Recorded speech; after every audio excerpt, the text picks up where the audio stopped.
How to save a ChatGPT conversation as a PDF.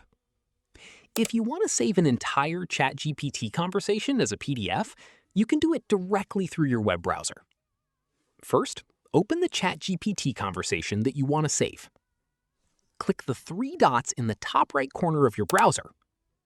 From the menu, select Print. In the Print preview, find the Destination option. Click the Destination dropdown and select Save as PDF.